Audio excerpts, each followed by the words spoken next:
Welcome back for another video to Recalibrate with Nate. I'm glad you're here and I'm really excited to share this video with you. I've been eating a raw and living foods diet for the past 7 years, and in that time, I've learned a great deal, which I'm going to share some of that with you today in hopes that you'll find some of it very beneficial and that you'll be able to take some of this information with you. I personally opted for a raw and living foods diet for preventative reasons, as I was observing my health heading in a negative direction due to my dietary habits. With years of experience across various sectors of the medical field, I directly observed the profound impact of our diet on the quality of life at all stages.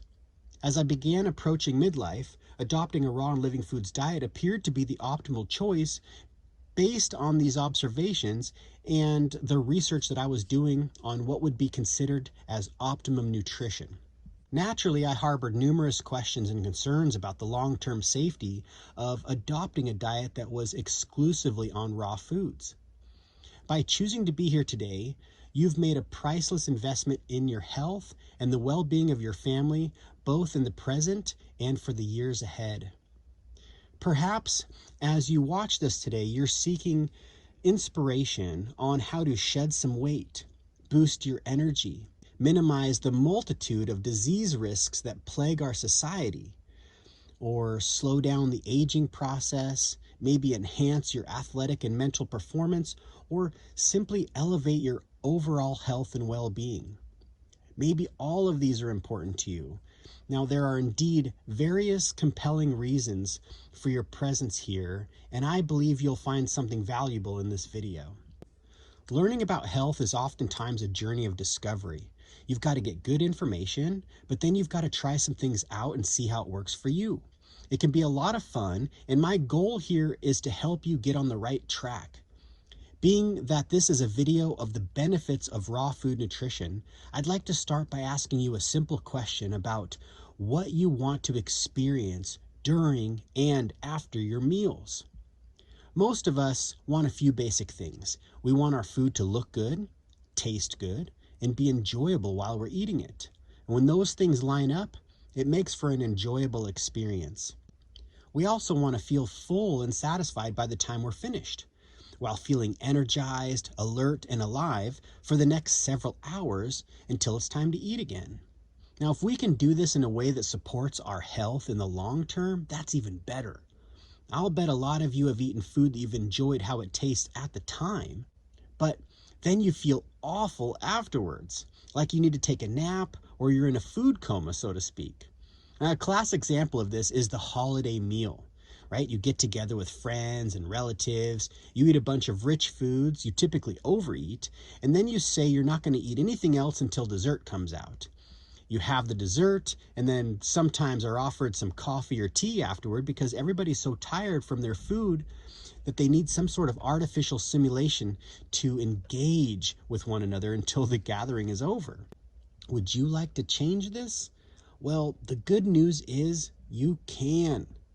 By the end of this video, I think you're going to have a solid understanding of how all of this can be accomplished by including an abundance of raw and living foods into your diet.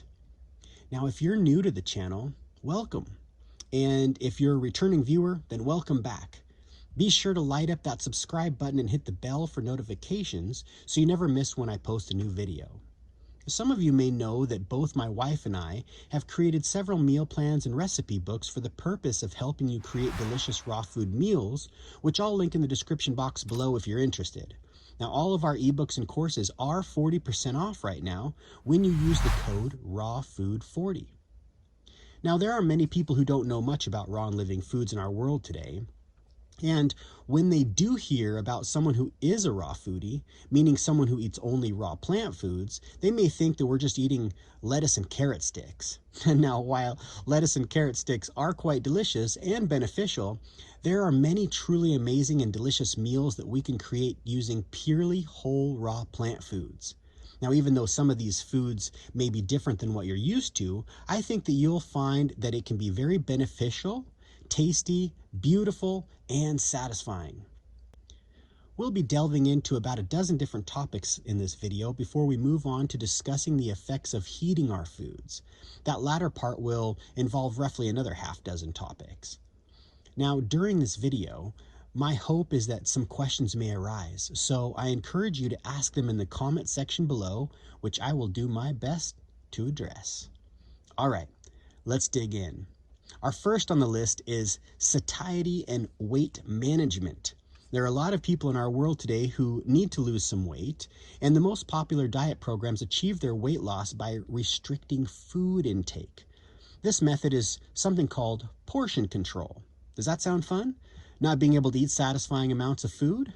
Not really. It can be helpful in the short term, but most people find it difficult to restrict their portions in the long run. And you know what they eventually do? They cheat.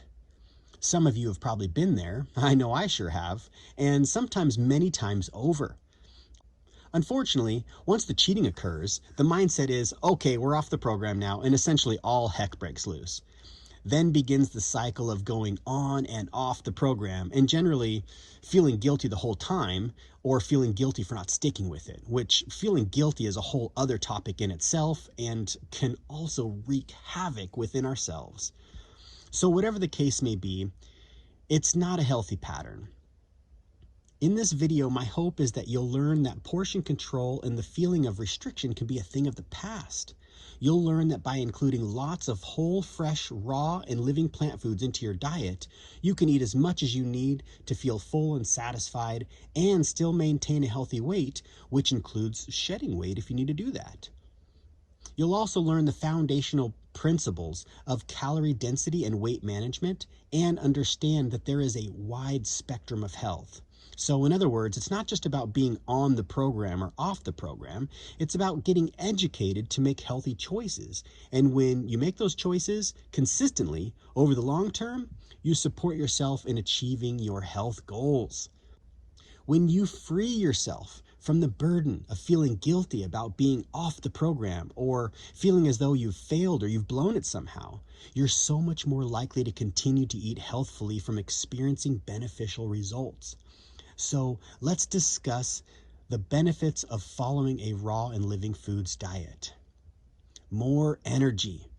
We've got this energy crisis in this world today. So many individuals are drinking coffee all throughout the day because they're lacking this energy. And one of the most common complaints that both conventional and alternative healthcare practitioners hear from their patients is that they would like to have more energy, which is especially true as people start to get older and want to maintain their active lifestyle. They also want to look and feel younger. The anti-aging medicine field, for example, has exploded in the past several years due to the increasing demands of baby boomers who want to remain fit and healthy in their retirement. Now, once the doctor rules out classic things like anemia and thyroid issues, the big reason people don't have very much energy is because they're bogging themselves down with unhealthful foods on a daily basis.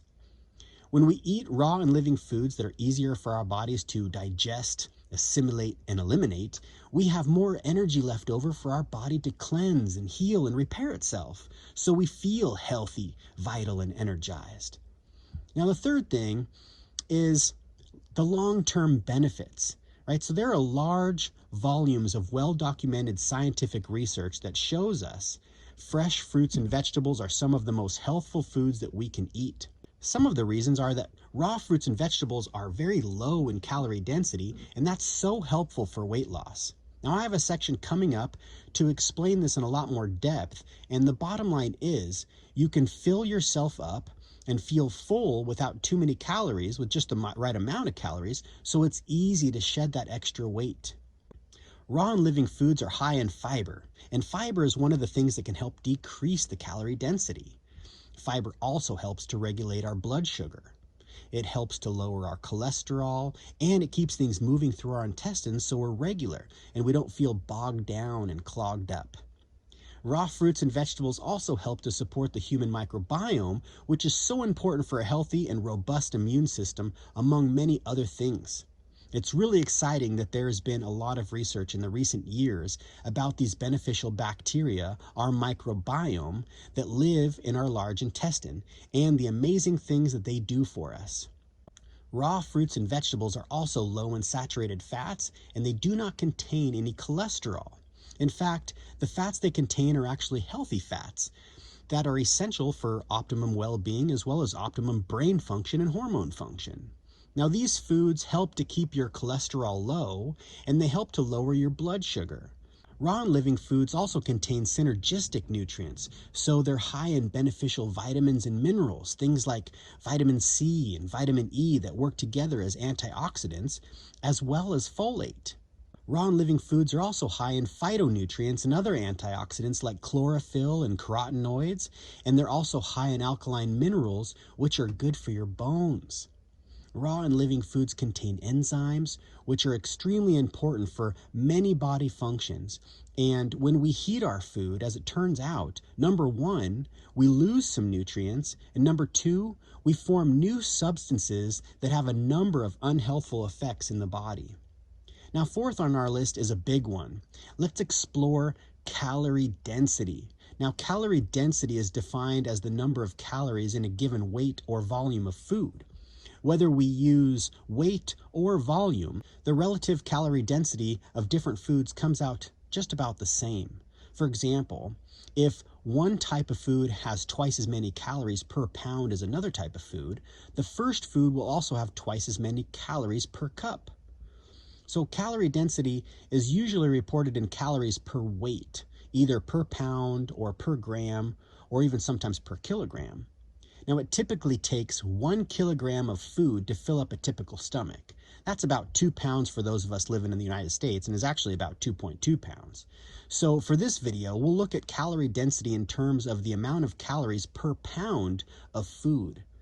Now, the picture of the stomachs here show that if one were to consume 500 to 600 calories of raw plant foods, depending on the type of raw plant foods consumed, the volume of food consumed would be roughly equivalent to 1,500 calories of the typical modern processed food. You have to have a healthy calorie density mix here, not just nuts and dehydrated crackers and such.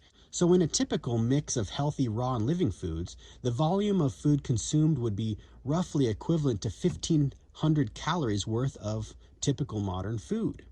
So we can see here that if we fill the stomachs completely up, full of fruits and vegetables, we've got about 500 calories in there and we're full. When we have the typical modern food that's lacking in water, lacking in fiber, and is just full of dense stuff, if we fill ourselves up with that kind of food, we can have 3 times as many calories in the same full stomach. Now, that's of course too many calories per meal, so what they typically do is they take those 1,500 calories away and they say to shoot for 500 calories, which means you only get to fill your stomach up 1/3 of the way. Now, with raw and living foods, you get to fill it up all the way, depending on the mix of food that you eat. So it's no wonder that with the portion control protocol, people don't stick with their diet plans. Like, you can't deprive yourself into health. This will catch up with you eventually, and people just can't stand being hungry over the long term. I know I can't. Now, research shows that people tend to eat relatively a consistent weight and volume of food throughout each day. If the food they eat is high in calorie density, they'll end up eating more calories than if the food they ate was low in calorie density. In other words, you're going to fill yourself up with the same quantity of food each day. So if you pick things that have a lower calorie density, you fill up just as much, but you've consumed fewer calories.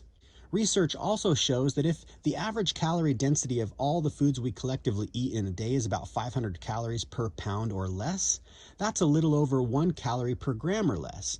We tend to eat just the right amount of calories to meet our needs. Now, I know that may sound like a tall order because a lot of you have failed on different programs before, or shall we say the programs have failed you is really a more accurate way to say it, but it can really work.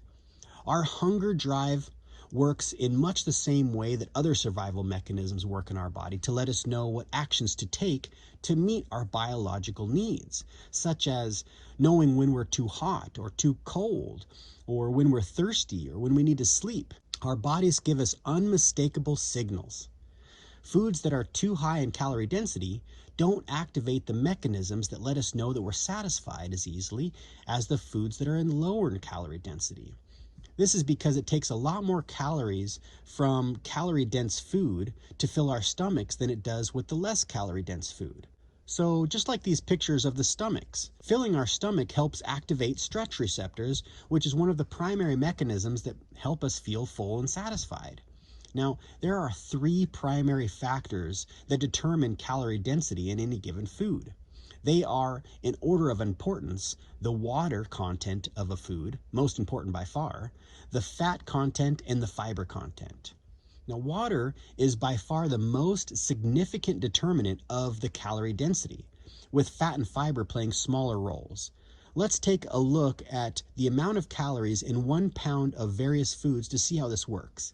Now, whether we pick a pound or a quarter pound or a gram or a kilogram or anything else, we're going to have the same weight measurement and see how much, in this case, a pound of food, how much calories that pound of food has. Raw salad, vegetables, green sprouts, these sorts of foods weigh in about 100 calories per pound. So you can fill your stomach up and only have about 200 calories in there. Fresh fruit weighs in at about 300 calories per pound, which is still fairly low. So fresh fruits and vegetables are high in water, low in fat, high in fiber, and as a result, they're very low in calorie density. So a stomach full of raw salad made of vegetables and sprouts would contain about 200 calories. So you'd be full when you ate that, but then you'd be hungry in about an hour or so later and need to eat more. Now that's not enough calories for most people, so adding some things like avocado, nuts, and seeds or dehydrated foods, that can increase the calorie density of a meal to a more appropriate level. Avocado, for example, has about 800 calories per pound, which is 8 times more calorie dense than vegetables are. Now, soaked nuts and seeds have about 1,800 calories per pound, and unsoaked nuts and seeds, because they're lower in water content than the soaked nuts and seeds, have about 2,800 calories per pound. So you can see then, if we use too many nuts and seeds, our food can start to get too calorie dense, but by using a few of them in combination with fresh fruits, vegetables, and sprouts, we can get the calorie density just about right. So in this case, we don't want to eat a handful of almonds, but if we take those almonds and make a creamy dressing out of them with some other vegetables and maybe some seasonings, and then pour that creamy dressing over a large salad, that's a perfect example of getting things just about right. Now, dehydrated foods are higher in calorie density compared to before they were dehydrated because we have removed the water. Let's look at the calorie density of a few common foods so we can understand in more depth how water plays such a major role. Here we have 1 pound of grapes in the bowl on the left versus 1 pound of raisins in the bowl on the right. Now, a pound of grapes has about 310 calories, whereas a pound of raisins has almost 1,400 calories. That's well over 4 times as many calories in the raisins compared to the grapes, which happens just by taking the water away. So we can see that water has a huge influence over the calorie density of foods. Now, even though I don't recommend foods that are made out of white flour, because they're so common in our society, let's take a look at some of the foods made out of white flour and water, but with varying amounts of water, so we can see what happens to the calorie density of these foods when they have more water versus less water. Let's take a look at white pasta, for instance, made out of flour and water. When you cook the pasta in water, it soaks some of that water up, and that comes in at just under 700 calories per pound, like 681 calories per pound to be more precise. If you were to take that pasta and mash it up and put it in a pan, and then put that pan in the oven to make like a really simple type of white bread, the mixture would lose water in the oven, and because it's going to lose water, it's going to become more dense. So the white bread has over 1,200 calories per pound because there's less water in it compared to the white pasta with under 700 calories per pound. Now, let's say we take that bread and slice it into thinner slices and then keep them in the oven longer. You might have something like a fat-free saltine. Now that saltine would come in out to be over 1,600 calories per pound. That's similar to brown rice cakes, which is sometimes a common diet food and is coming in at almost 1,700 calories per pound. So we can see that each of these foods has successfully less water, and as a result, the density increases. So as we remove the water content going down, the calorie density goes up. Or as the water goes up in the food, the calorie density goes down. Like fruits and vegetables that are high in water are also very low in calorie density. The fat content of a food plays a significant role in its calorie density as well. For example, tuna canned in water has 500 calories per pound, whereas tuna canned in oil has 900 calories per pound. That's nearly double just by increasing the fat content. And just a little side note here, oil is basically pure fat, even though some people think of fats and oils as different things, but in reality they share a common chemical structure and similar properties. The difference is that those that stay solid at room temperature are called fats, while those that stay liquid at room temperature are called oils. Now in the plant world, bananas and avocados both contain similar amounts of water and similar amounts of fiber, but bananas are low in fat and avocados are higher in fat. Bananas have about 400 calories per pound, whereas avocados have nearly 800 calories per pound. So again, that's nearly double just by increasing the fat content. It's interesting to note here that brown rice cakes have almost 1,700 calories per pound, whereas avocados are less than half that, coming in at about 800 calories per pound. So despite the high fat content, rich and creamy avocados still have less than half of the calorie density of the brown rice cakes, showing us how water content plays a bigger role in calorie density than the fat content does. A fun way of thinking of it is picture having a food in your hand and squeezing it as a determinant of the water content. If you squeeze a brown rice cake or a fat-free cracker like the saltine, it's going to crumble in your hand because there's not much water in it. But if you squeeze an avocado, of course, like without the peel or the pit, it's going to be a bit watery and kind of mushy, kind of like a banana. So you know they have similar water content. Now, the point I'm striving to drive here is that water is a bigger determinant in calorie density than fat is, but fat is still significant. As a side note, if we were to replace dates here as an example instead of the rice cakes, maybe for those that are kind of afraid of avocados or don't like the taste or texture, but they're eating lots of dates, you're eating foods over twice as calorie dense as an overt fat like an avocado. And I think calorie density is more important than macronutrient composition, generally speaking. So let's leave the brown rice cakes on the store shelves and enjoy more guacamole.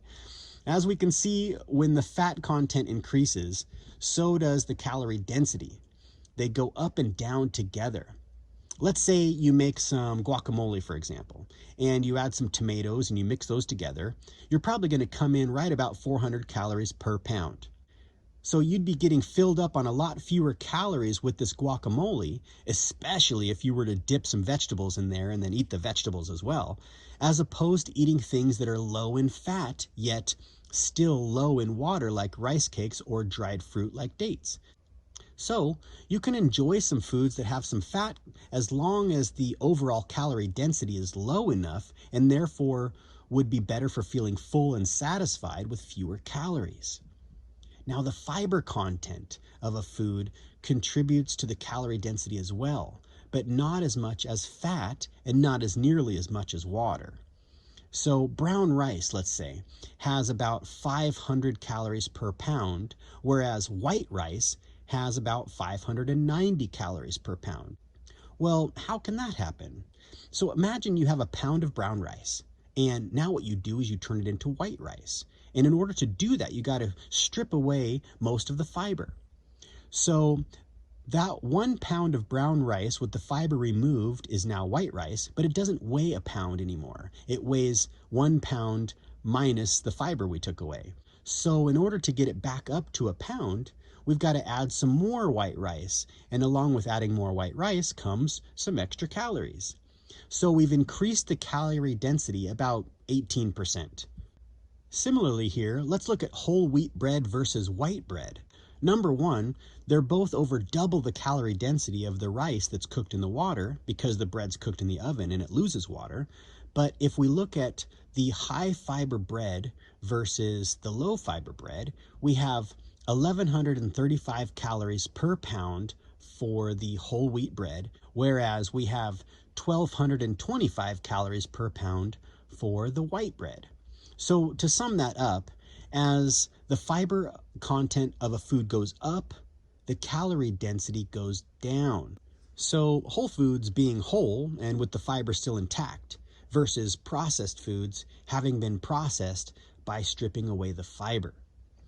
Now you can see how this is not as extreme as water and calorie density, illustrating that fiber is not as significant in terms of calorie density as water is. So if you're going to eat some foods high in calorie density, make sure you eat some low calorie density foods along with them, preferably before the high calorie density foods, so your overall calorie density averages out to an appropriate level. For example, if you go out to a restaurant, starting the meal with a garden salad, or maybe even 2 garden salads, or a soup that has a foundation of water, that'll fill you up with fewer calories. So by the time the richer entree comes along, you will already be partially full and therefore not eat as much, because your stomach will get filled with fewer calories because you've put some water-rich foods in there first. You will still enjoy it and leave feeling satisfied, but you'll leave feeling even better because you won't feel as dense because you'll have had more water-rich foods in there. It should be clear by now that including lots of water-rich, fiber-rich, raw and living foods in one's diet can make it easy to feel full and satisfied without eating excess calories. On the other hand, we can add some dense foods such as nuts, seeds, or dehydrated foods to make sure we get enough calories to sustain us so we have energy for our daily activities, and that way we can maintain an appropriate weight in the long term. It's really just a matter of balance. One of the things I like here with this plan is that no particular calorie-rich food has to be off the program, so to speak, as long as it's balanced with water-rich, raw, and living foods. So you don't have to worry about blowing it, or this is bad and that is good, everything's all or nothing, black or white. It doesn't have to be that extreme. That's part of what I mean by there is a spectrum of health.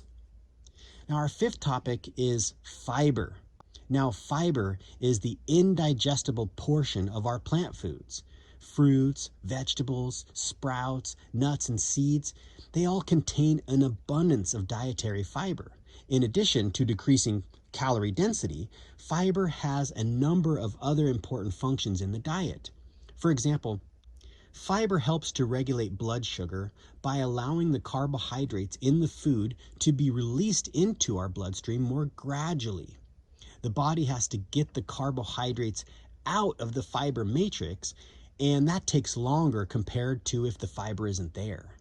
Now, numerous studies over many decades have shown that high fiber diets decrease the risk of developing type 2 diabetes and can help diabetics improve their health status. Fiber also helps to lower cholesterol. It's not just oat bran that does this. So there are 2 major categories of dietary fiber: soluble and insoluble. Soluble fiber actually binds to the excess cholesterol in our intestines and brings it out of the body.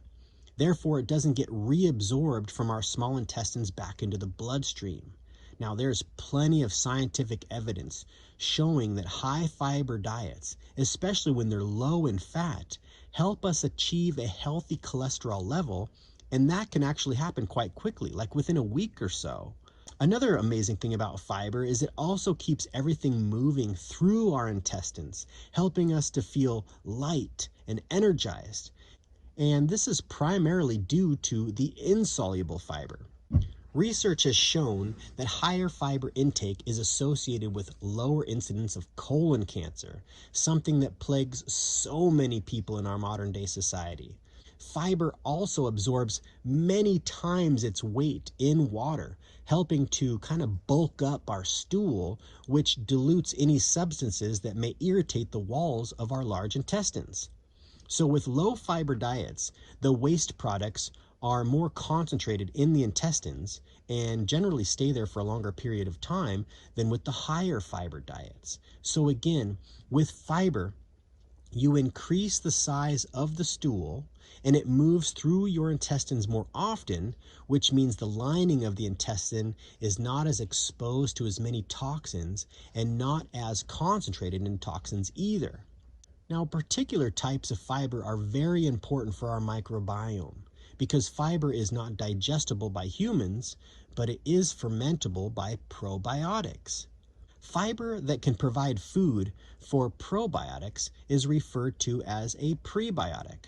The way I like to think of it is the prebiotic is the vegetables that we eat with lots of fiber, and the probiotic are our little dudes, the bacteria in our large intestine doing amazing things for us. And then what they excrete, what they give off, is the postbiotics, the short chain fatty acids, which can really help repair a lot of things within us. Most types of fiber are made up of glucose molecules hooked together by chemical bonds. Now, the types of fiber that our probiotics prefer as a source of food are made up of fructose molecules hooked together by chemical bonds. These types of fiber include fructooligosaccharides, or FOS as the abbreviation, as well as another one called inulin. Now, fructooligosaccharides are made of 2 to 9 fructose molecules hooked together by bonds, while inulin is made of 10 or more fructose molecules hooked together by bonds. So once again, these foods are known as prebiotics. So the probiotics, the bacteria living in our large intestines, our little dudes, the microbiome, they break down the fructooligosaccharides and the inulin, the prebiotics, into fructose and free fatty acids, the postbiotics. The resulting fructose is then used as a food source by the probiotics, so it keeps them going. And the free fatty acids serve as a food source for the cells that line the large intestine, and that's another thing that keeps them healthy. So in this way, among so many other ways, probiotics help provide food for us. Additionally, by providing food for our microbiome, our little dudes, the probiotics, the prebiotics can really alter the composition of the organisms in the gastrointestinal biome. Simply stated, if one provides food for probiotics, they will survive and they will potentially push out the less desirable organisms, things such as candida, that we just really don't want too much of. Inulin and fructooligosaccharides occur naturally in more than 36,000 plant species in varying amounts. Now, some of the richest sources of inulin and fructooligosaccharides include banana, especially green banana with those really good resistant starches. Also, dandelion greens, artichokes, garlic, sunchokes, onions, leeks, shallot, and so many more. Now, dandelion greens and Jerusalem artichokes, or sunchokes, are especially rich sources of prebiotics. Now, some of you may not really know what sunchokes are, or Jerusalem artichokes, and it's actually the root of a particular sunflower plant. They're really, really high in inulin, and this is a great food source for our little dudes, the microbiome, the bacteria that live in our large intestine, the probiotics that are doing so much stuff for us. And that's why raw and living foods are so amazing, is because they're really adding to feeding those guys, feeding that bacteria, which really just help us in a myriad of ways. There are so many other commonly consumed raw foods that give us smaller amounts of these types of fiber, including lettuce, snow peas, snap peas, carrots, peaches, blackberries, navel oranges, black grapes, watermelon, raspberries, other fruits and vegetables, and some whole grains even. Now, they may contain small amounts, but if you're eating large quantities of those regularly, you're feeding your good bacteria, the microbiome, the probiotics. Fruits and vegetables provide us with plenty of this and many other beneficial types of fiber also, which is just one of a myriad of benefits that we can get by eating an abundance of fruits and vegetables on a daily basis. Now on to the sixth on our list, saturated fats and cholesterol. Raw fruits and vegetables are naturally low in fat and contain absolutely no cholesterol. Only animal products and foods that contain animal products contain cholesterol. The reason is cholesterol is made in the liver and plants don't have a liver. Contrary to popular belief, coconuts, avocados, nuts, and seeds do not contain any cholesterol. Now, these foods are higher in fat, but the fats they contain are healthier than those found in animal products, and in some cases are essential to our health, as we'll talk about here in just a moment. Every time we consume any type of fat, our body produces a substance that many of you have probably heard of, known as bile. So bile is made in our liver, and it's stored and concentrated in the gallbladder, which is a small sac that sits directly under the liver. So bile, when it's needed, is released from our gallbladder into the small intestine to aid in the digestion of fat.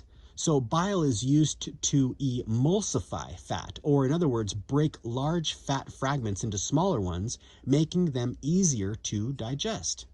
The more fat we eat, the more bile we need to make. And the main ingredient of bile is cholesterol. Therefore, the more bile we need, the more cholesterol the liver needs to make. So a high-fat meal causes the liver to release more bile into our small intestine than a low-fat meal. Additionally, the types of fats commonly found in typical modern diets, the long-chain saturated fats and trans fats that come from hydrogenated oils, require more bile to be produced. Therefore, your body has to make more cholesterol than the unsaturated fats found in nuts, seeds, and avocados. The same foods that contain the long-chain saturated fats and trans fats, largely found in commercially produced animal foods and processed foods, also contain very little, if any, fiber.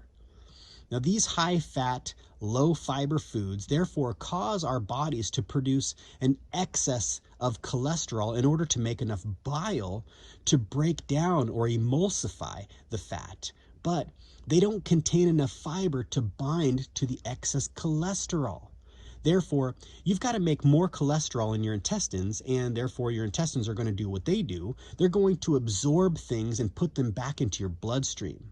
Now you have elevated levels of cholesterol, putting you at risk for a variety of different vascularly related diseases and some hormonally related diseases as well. So in short, the more fat you eat, the more cholesterol your body will make. And we get cholesterol from animal foods and from making it from our own bodies in response to eating the fat. A note to remember is that cholesterol is made in the liver, and it comes from two places, animal foods and your body. And because cholesterol is made in the liver and plants don't have a liver, then that means plants don't have any cholesterol. Just really want to drive that point home. On the other hand, low-fat, high-fiber, whole natural plant foods, such as raw and living foods, can cause the liver to produce less cholesterol to make bile that emulsifies fats in the foods. Fresh, raw, and living foods can also contain an abundance of fiber to mop up or bind to any excess cholesterol, thus keeping cholesterol at an appropriate level. Higher fat plant foods, such as avocados, nuts, and seeds, contain relatively healthy unsaturated fats.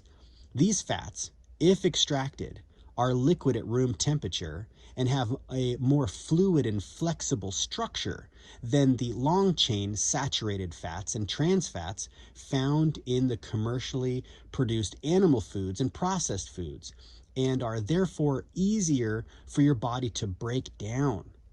So to summarize here, animal foods and processed foods are high in fat and make your body make a lot of cholesterol because it has to make a lot of bile in response to the fat. Animal foods also contain cholesterol itself because they have livers and they're making cholesterol themselves, so that adds to the amount of cholesterol in our intestines. These foods are low in fiber, meaning fiber doesn't bind to the excess cholesterol in the intestines and bring it out of the body. Instead, it gets reabsorbed back into our bloodstream. So lower fat with healthier fat at the same time with fiber-rich plant foods means you're not bringing in extra cholesterol, and you don't have to make as much of your own cholesterol to make bile as a result of eating them, and they have a lot of fiber to bind to any excess cholesterol. The cholesterol levels are significantly lower on this type of dietary plan compared to a typical modern diet. On to our seventh topic, let's talk about essential fatty acids. Now, there are two types of fats that your body can't make, so they have to be obtained from the diet. One of them is an omega-3 fat called alpha-linolenic acid, or ALA, and the other is an omega-6 fat called linoleic acid. Omega-6 fats generally promote inflammation, and omega-3 fats reduce inflammation. Now, the ideal ratio of omega-6 fats to omega-3 fats is between 1:1 and 4:1. When we consume an excess of 4 times the amount of omega-6 fats compared to the omega-3 fats, we tend to create excess inflammation in our body, which can lead to many different health challenges, such as aggravation of arthritis symptoms and damage to the blood vessels. Now, this blood vessel damage can contribute to heart disease, strokes, impotence, kidney disease, among a myriad of other issues. Now, the average American consumes 20 times more omega-6 fats compared to omega-3 fats. Omega-6 fats are largely found in animal products and processed foods, but they're also very high in things like peanut butter. So in addition to what we said before about cholesterol, the typical way of eating is pro-inflammatory, adding to the mix of unhealthful components in that profile. Now, omega-3 fats are abundant in leafy green vegetables when we eat a significant amount of them.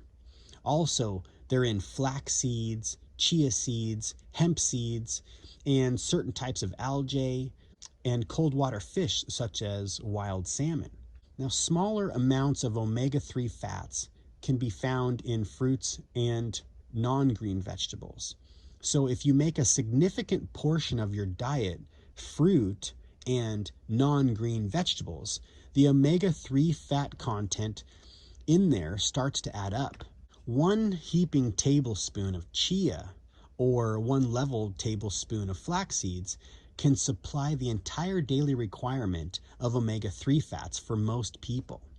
Now, because most people living in our modern world are consuming an overabundance of processed foods and commercially produced animal products, and not enough raw fruits and vegetables, the fatty acid profile of our diet is one that promotes an excess of inflammation. Now, it's worth mentioning that wild animals, such as those that our ancestors consumed, are much lower in fat in the first place and have much lower levels of omega-6 fats and higher levels of omega-3 fats than modern commercially produced animals. They're literally different animals nutritionally. So just because our ancestors did something doesn't mean that justifies us doing the modern version. Now, by the way, if you eat some organic animals, that is a step in the right direction because you have fewer environmental contaminants such as herbicides and pesticides. But those modern organic animals still have poor fatty acid profiles. They might eat organic corn and organic soy that's not genetically modified, but still, they are much too high in omega-6 fats. And what they eat is reflected directly in their tissues. Grass-fed animals, however, come closer to wild animals because they are generally lower in total fat, lower in saturated fats, and have less omega-6 fats and more omega-3 fats than their commercially raised counterparts. Therefore, grass-fed animals are a healthier option for those people who wish to consume meat. A diet based on raw fruits and vegetables and contain nuts and seeds, especially one that has an abundance of greens and includes some flax or chia seeds, supplies ample amounts of omega-3 fats without the excess of omega-6 fats seen in the standard Western diets. And once again, that creates an anti-inflammatory effect instead of a pro-inflammatory effect, reducing your risk for many different diseases and, as it turns out, helping your brain work well and helping your hormones work well also. Number 8, healthy fats and blood sugar regulation. You've probably all heard the term blood sugar. Blood sugar means the amount of glucose that's in your bloodstream, which is the simple sugar that's in your blood that fuels most cells in the body. So glucose and blood sugar are synonymous generally with each other. Now, blood sugar is primarily influenced by the hormone insulin. The job of insulin is to escort glucose out of the bloodstream and into the cells, so then the cells can use them for energy, and that keeps our blood sugar levels at an appropriate place. Now, when insulin can't do its job properly, it's not able to take the glucose out of the bloodstream, and therefore the blood sugar level remains high. It can't get it into the cells, so it stays in the blood. This is known as insulin resistance, and this is the primary reason why people develop type 2 diabetes, also known as adult onset diabetes.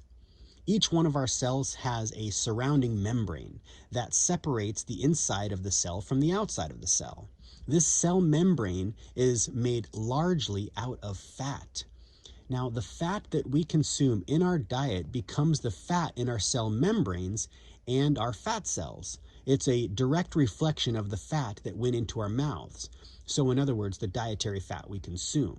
The receptor insulin is located within the cell membrane, and that receptor is influenced by the fat that makes up the cell membrane.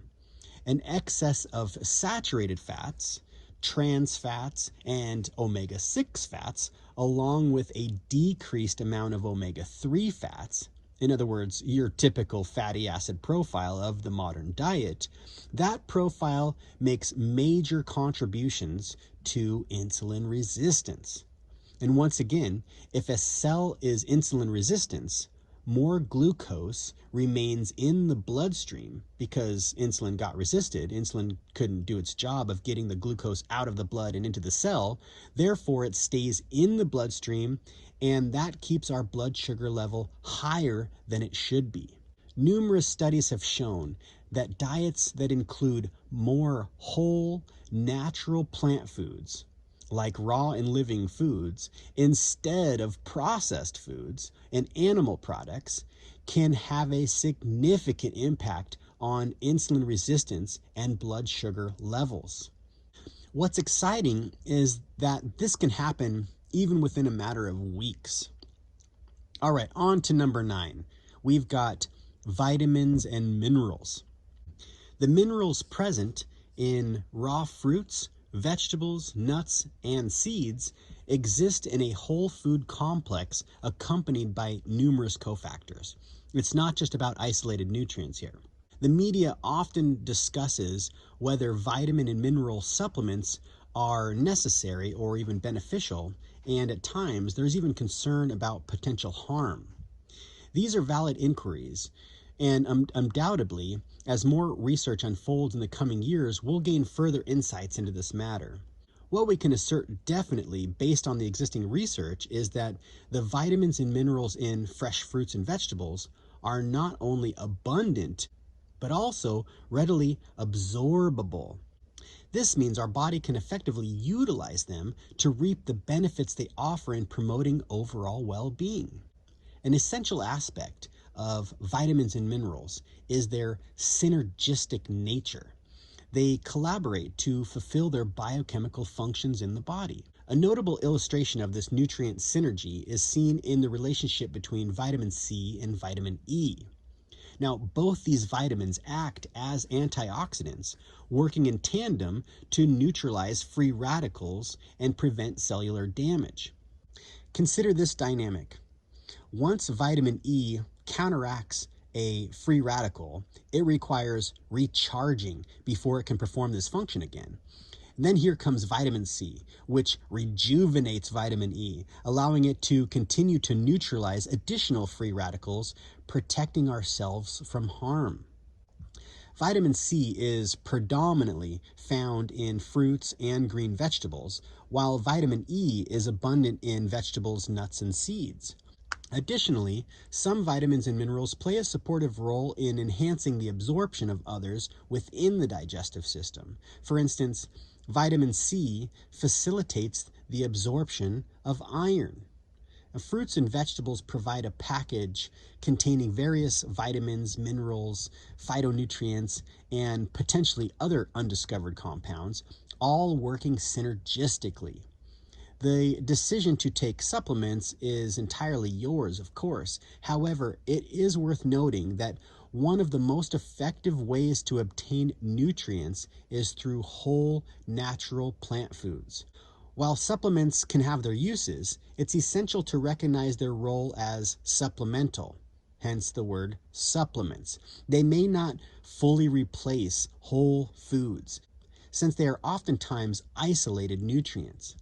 Another important and crucial vitamin present in fruits and vegetables is folate. Folate is readily available in fresh fruits and vegetables, particularly leafy greens.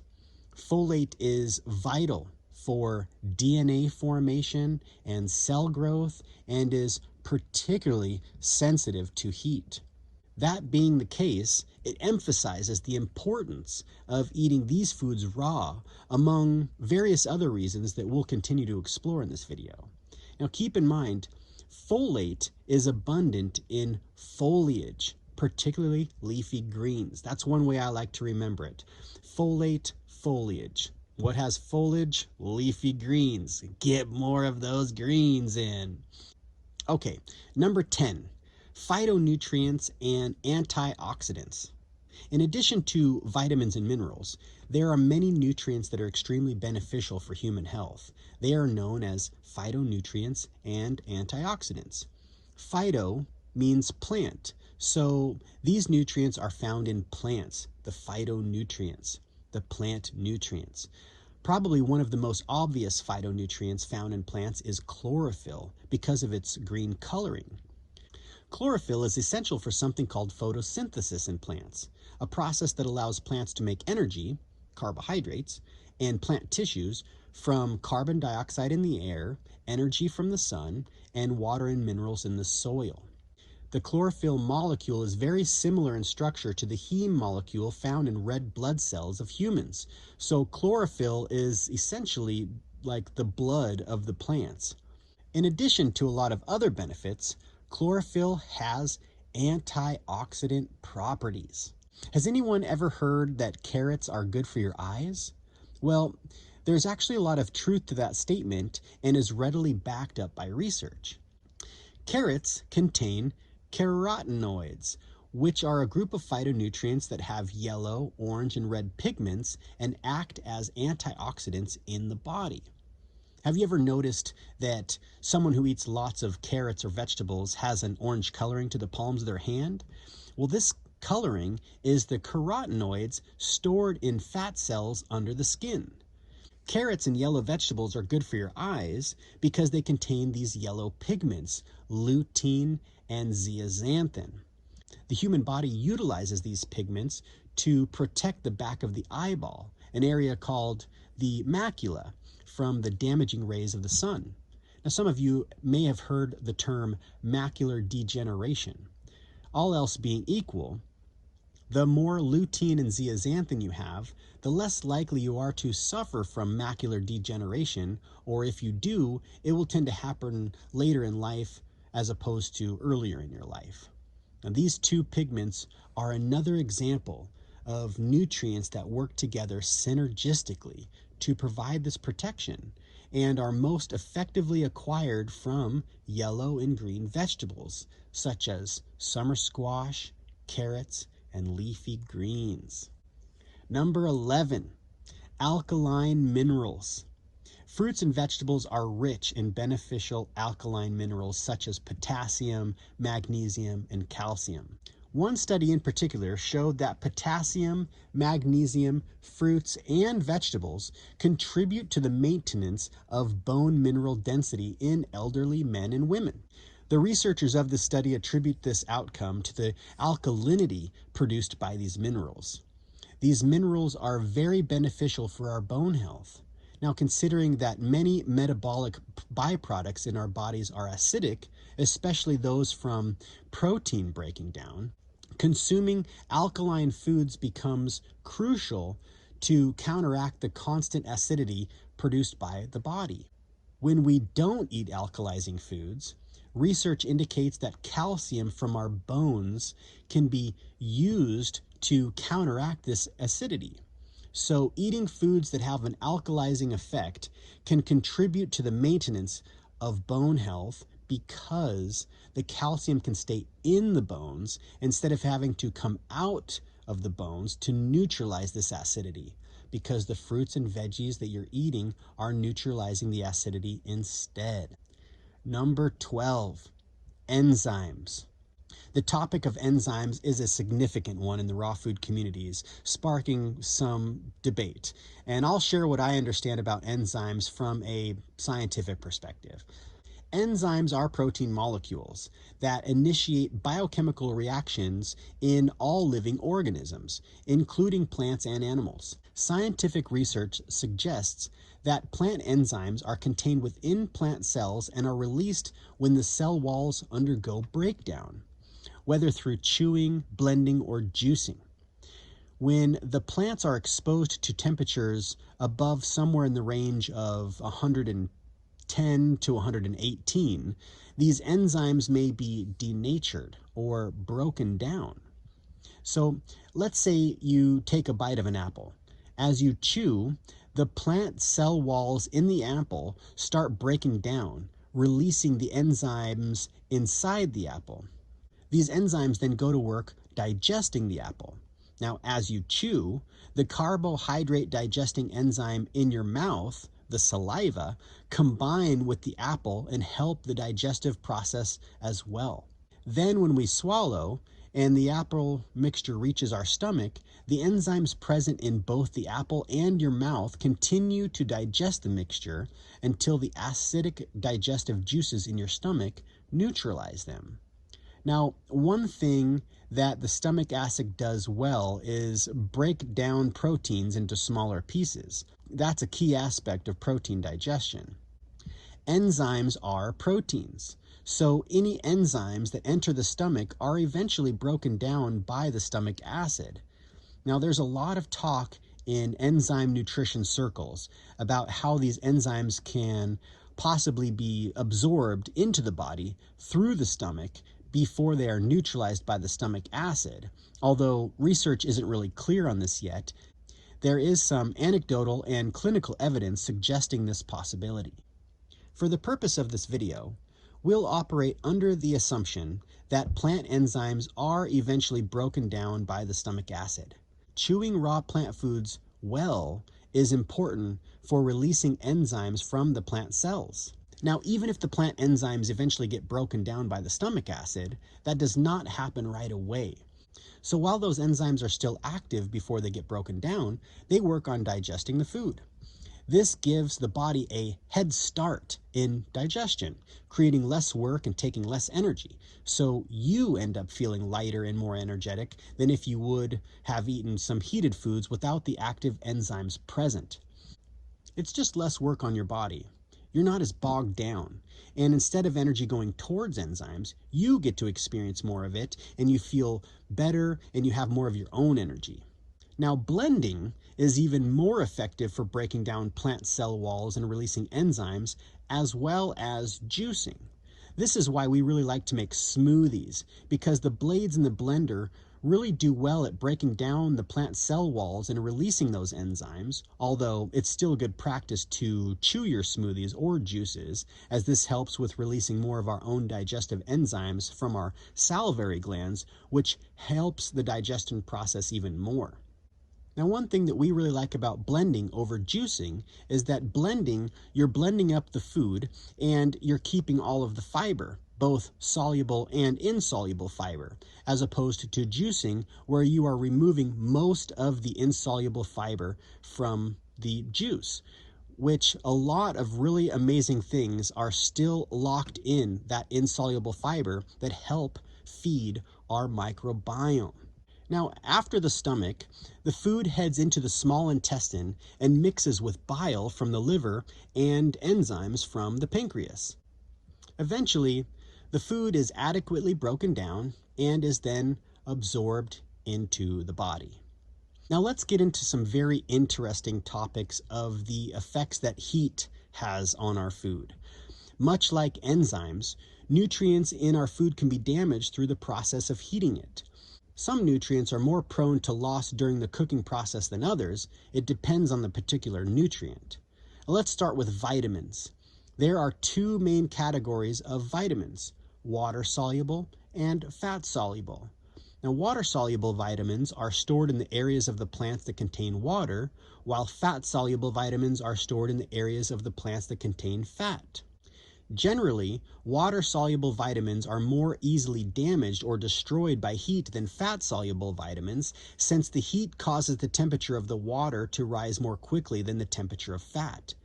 Fat tends to have more of an insulating effect that preserves fat-soluble vitamins longer than water-soluble vitamins.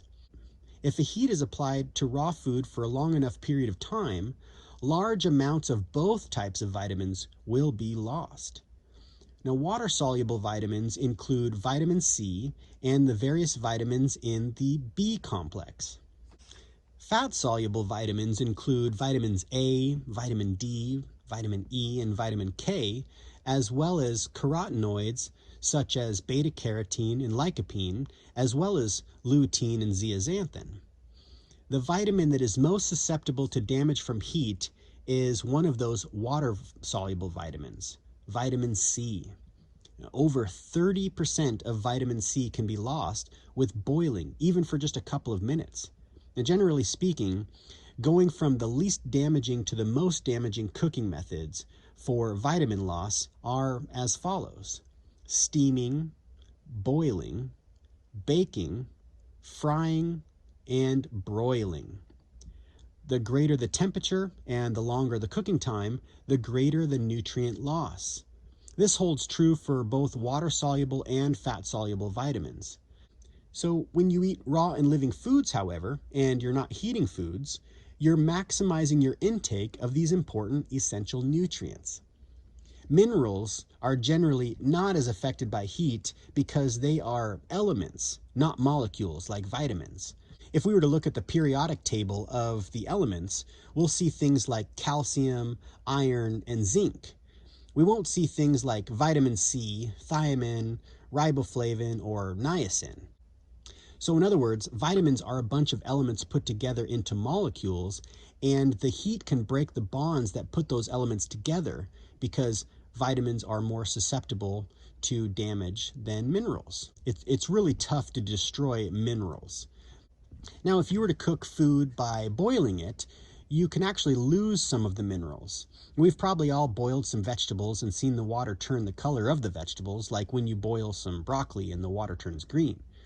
Now, one of the things that's happening is those minerals are leaching out into the water. So if you steam the vegetables, that doesn't happen as much. Now, if you use the water that you boil the foods with afterwards to make a soup stock or broth, most of those minerals are still intact, even though they've been heated, and by doing this, you can recover them. Now, if you were to get rid of the water, You also get rid of the minerals that have leached out into the water. Now, if you don't cook at all, you keep all the minerals more intact than if you would have cooked the food. Let's talk about the cooked food toxins that form in our foods when we cook them. In addition to heat destroying many important nutrients, there are a variety of new substances formed in certain foods when they're heated by certain methods. These substances are known within the scientific literature as cooked food toxins. They are summarized as follows: acrylamide, advanced glycation end products, or AGEs, heterocyclic amines, nitrosamines, and polycyclic aromatic hydrocarbons. Now let's take a look at each one of them one at a time. First on our list is acrylamide, which is an industrial chemical that is considered to be cancer-causing at high levels. In 2002, scientists in Sweden who were researching acrylamide exposure in the workplace discovered that acrylamide was actually present in certain cooked foods, which was something they had never considered before. And as it turns out, it is most abundant in French fries and potato and corn chips, with lesser amounts found in grain products such as crackers and other carbohydrate-rich foods. Acrylamide begins to form in these foods at 248 degrees Fahrenheit or 120 degrees Celsius, so steaming and boiling do not contribute to the formation of acrylamide. Now, raw and living foods, therefore, contain no acrylamide, so you don't have to worry about acrylamide at all if you're not heating your foods. The second on our list is advanced glycation end products. AGEs are substances formed primarily from high-fat, high-protein animal foods during the cooking process. The more heat that's applied, and for longer periods of time, the more advanced glycation end products are formed. Now, eating foods that contain AGEs have been shown to contribute to most of the same age-accelerating processes similar to those observed in individuals with diabetes. Individuals with diabetes face a higher risk of heart disease and other complications compared to their non-diabetic counterparts. On the positive side, raw and living foods contain no advanced glycation end products, or AGEs, so that's one way you are slowing the aging process instead of accelerating it. Third on our list are heterocyclic amines. Heterocyclic amines are substances believed to contribute to human cancer. In other words, they are carcinogenic. They are formed in muscle meats cooked above 302 degrees Fahrenheit or 150 degrees Celsius. In studies where they looked at the formation of heterocyclic amines, they found as the temperature increases above 302 degrees Fahrenheit, the heterocyclic amine formation increases exponentially. And as we just went over about acrylamide being something that is formed in the food when it is heated above around 250 degrees, when you are heating your food above 302 degrees Fahrenheit, you're not only getting acrylamide, but you're also getting heterocyclic amine formation as well. So that's like a double whammy. There's also an exponential increase in heterocyclic amine formation over the time range from 0 to 11 minutes. Cooking methods such as pan frying, broiling, and barbecuing cause the highest direct heating of the meat being cooked and therefore are the most likely to produce heterocyclic amines. Production of heterocyclic amines is the greatest when the muscle meats like beef, fish, chicken, pork, etc. are cooked at high temperatures, especially until the meat is well done. There's less formation at lower temperatures. Organ meats, dairy products, and protein-rich foods such as beans and tofu do not generate significant levels of heterocyclic amines when cooked. Non-muscle meat animal foods and plant foods have a tendency to form heterocyclic amines if they're overcooked or charred. For instance, eggs fried to the point of charring showed high levels of mutagenic activity. Most things that are mutagens mean they've altered their form, they've mutated. Foods that are mutagens are also carcinogens, meaning they are cancer-causing. So fried eggs showed potential cancer-causing activity. Now, it's good to keep in mind that carcinogens cause cancer by changing a cell's DNA, while other carcinogens do not affect DNA directly, but can lead to cancer in other ways. For example, they may cause our cells to divide at a faster rate than a normal rate, which could increase the chances that DNA changes will occur.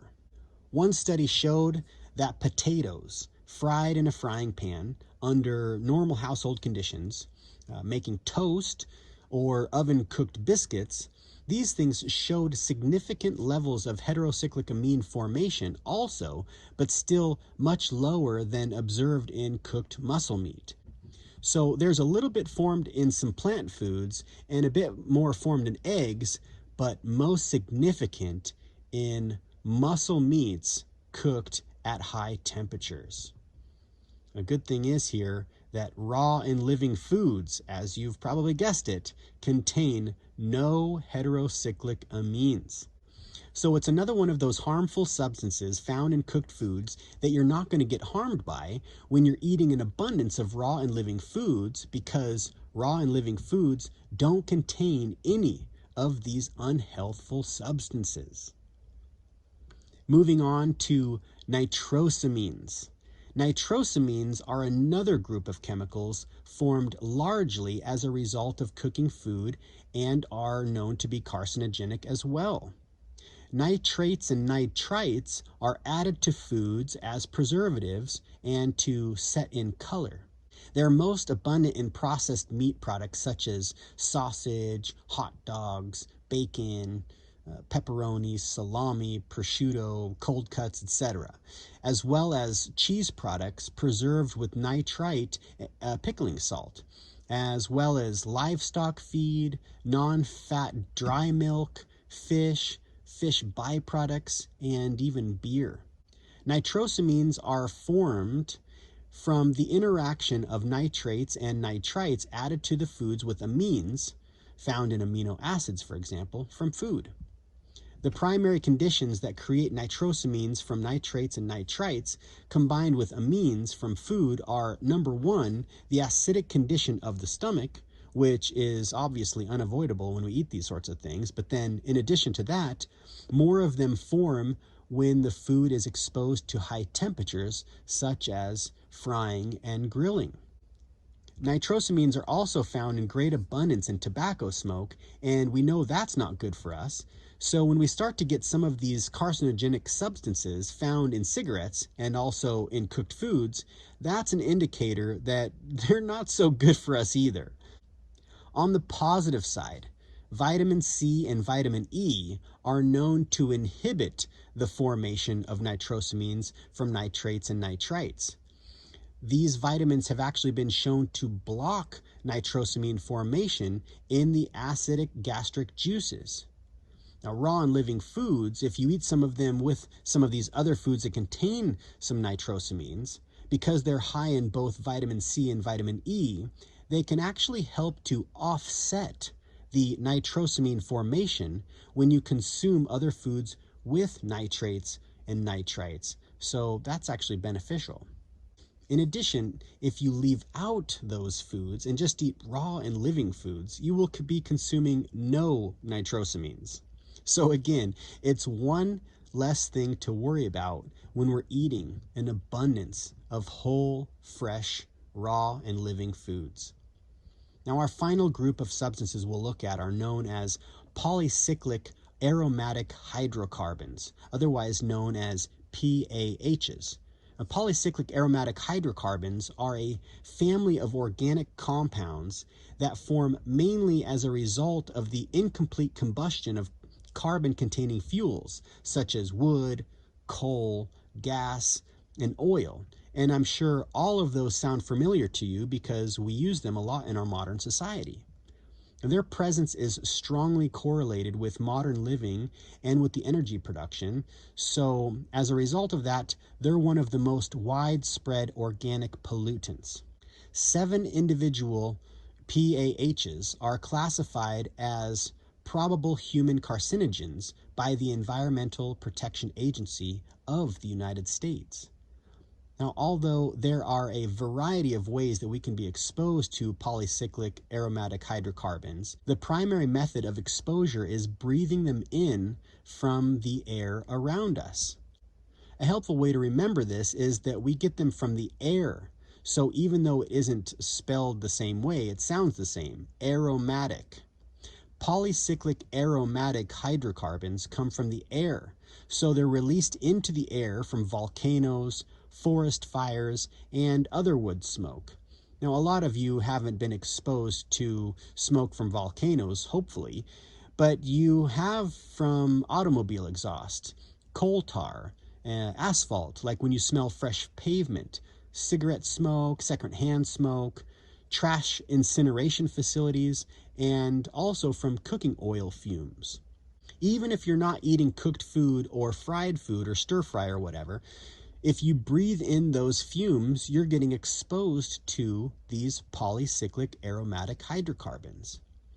Additional exposure results from eating grilled or charred meats and processed and pickled foods. And once again, on the positive side, raw and living foods contain no polycyclic aromatic hydrocarbons, so it's another set of carcinogenic, health deteriorating substances that you don't need to worry about nearly as much if you're eating an abundance of fresh, raw, and living foods. Now, for some of the inevitable exposure, just to go back for a second, that we get from automobile exhaust and coal tar, it's been shown that many raw and living foods prevent these things from being as carcinogenic in the body.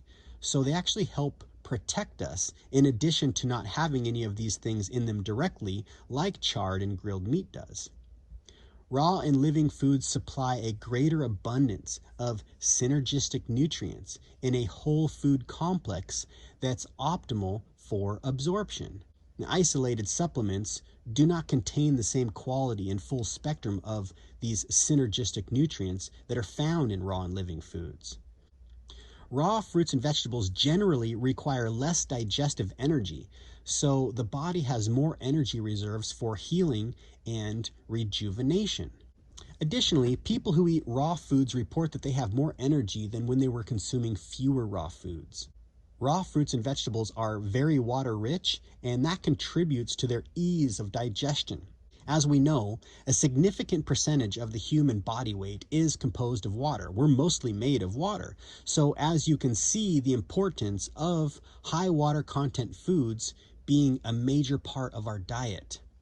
Overall, whole natural plant foods are a very healthy addition to the diet for all the reasons that we've talked about in this video.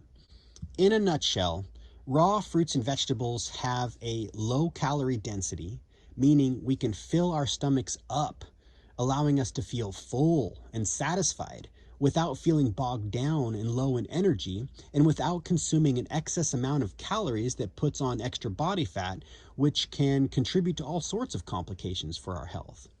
Raw fruits and vegetables are high in fiber.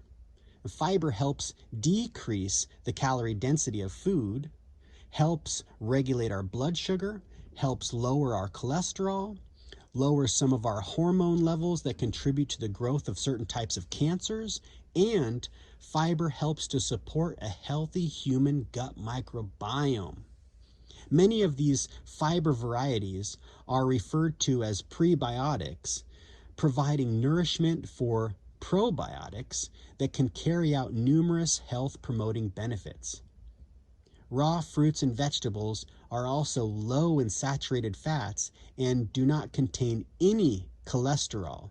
And due to the absence of heating, these foods can retain elevated levels of essential fatty acids, vitamins, minerals, phytonutrients, and antioxidants, offering us a rich array of these crucial substances. They're also high in plant enzymes to give your body a head start in digestion, so you have more energy left over to feel good, and they are lacking in those tongue-twisting harmful substances that result from cooking. So many good things going on here, all together, all synergistically, and they can be delicious while we're at it.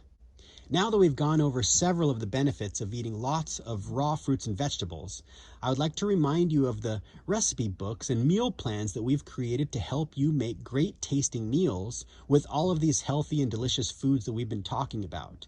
Foods that may be even in your refrigerator, or you can easily find at the produce section of your local supermarket. Now, some of these recipes may be familiar to you, or maybe just a different spin on an old favorite. Others may be completely new to you and are definitely worth trying. All are delicious enough to be incorporated into your daily lives or can be used for family gatherings and parties. Regardless of the circumstances, incorporating a greater amount of raw and living foods into your diet can significantly impact your health and overall well-being, making it a worthwhile consideration. All of our recipe books, meal plans, and courses are 40% off right now when you use the discount code RAWFOOD40. Just tap the link in the description box below, and be sure to like and subscribe, as that really helps the channel out, as well as tap the little bell to be notified when I post a new video. I want to thank you so very much for tuning in today. I wish you the absolute best and a lifetime of abundant health. Until the next one, love you.